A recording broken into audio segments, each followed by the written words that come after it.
얼마나 기다려야 빌려준 돈을 아예 다 받을 수 있는 건가요? 채무자가 버티거나 연락을 끊으면 기간이 훨씬 더 늘어나는 건가요? 기간을 줄일 수 있는 현실적인 방법이 있나요? 혹시 이런 고민 중이시라면 오늘 솔직하게 현실적인 숫자로 알려드리겠습니다. 현실적으로 빌려준 돈 받는 데까지 얼마나 걸릴까요? 솔직하게 말씀드리면 당연히 채권마다 다릅니다. 가장 좋은 조건, 그러니까 집행권한이 이미 있고 채무자 재산도 알고 있다면 당연히 몇 개월 안에 추심이 가능하겠죠.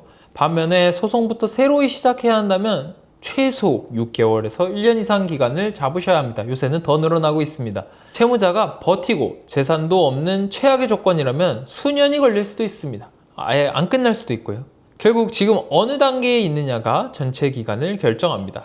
그러면 채권 추심은 어느 단계에서 시간이 가장 많이 걸릴까요? 소송 제기 후 1심 판결까지가 1년에서 소송 제기를 하시고 1심 판결까지가 최소 6개월에서 1년으로 가장 오래 걸립니다. 재판부의 일정, 변론기일, 상대방의 답변서 제출 기간, 여러 가지 생각보다 많은 절차가 들어있기 때문입니다. 지급명령은 약 1개월에서 2개월입니다. 채권 압류, 추심명령 결정은 약 2주에서 4주 정도 소요가 됩니다. 이 차이만 봐도 알 수 있겠죠?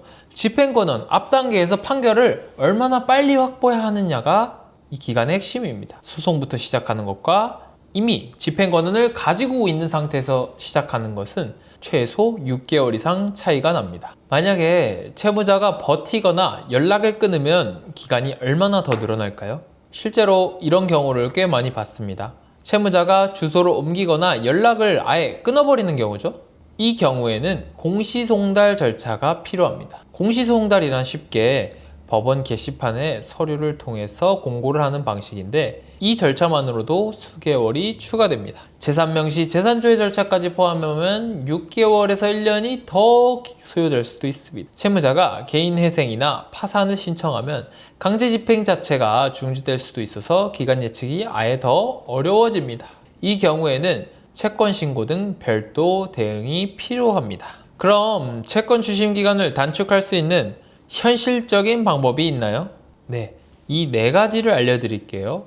첫 번째로는 지급명령 신청 활용입니다. 소송보다 훨씬 더 빠르게 1개월에서 2개월 내 집행권한 확보가 가능합니다. 채무자가 이의 신청을 하지 않으면 그대로 확정이 됩니다. 소송 대비 최소 4개월에서 6개월 이상을 아낄 수 있는 겁니다. 두 번째로는 공정증서를 미리 작성하시기 바랍니다. 돈을 빌려줄 때 공증을 받아두면 별도로 나중에 문제가 생겼을 때 소송 없이 바로 집행 단계로 넘어갈 수 있습니다. 미리 준비해 두는 것이 시간을 가장 많이 절약하는 방법입니다. 세 번째로 채무자 주거래 은행 미리 파악하기입니다. 물론 여러분들과 거래했던 계좌도 좋고요.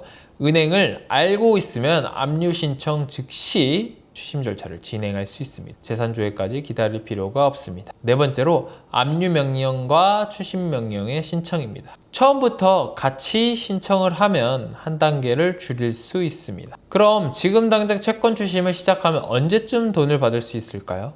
집행권한이 있고 채무자 재산을 알고 있다면 당연히 1, 2개월 안에도 가능하겠죠. 그런데 소송부터 시작해서 새로이 시작해야 한다면 최소 6개월에서 1년은 잡으셔야 됩니다. 한 가지 더 중요한 게 있습니다. 지금 바로 시작하는 것이 소멸시효 관리 측면에서도 반드시 필요합니다. 판결 확정 후의 소멸시효는 10년인데 아무런 조치 없이 시간이 흐르면 그 권리 자체가 사라질 수 있습니다. 10년 금방 갑니다. 기다리는 것은 채무자에게 유리하고 채권자에게는 불리하겠죠?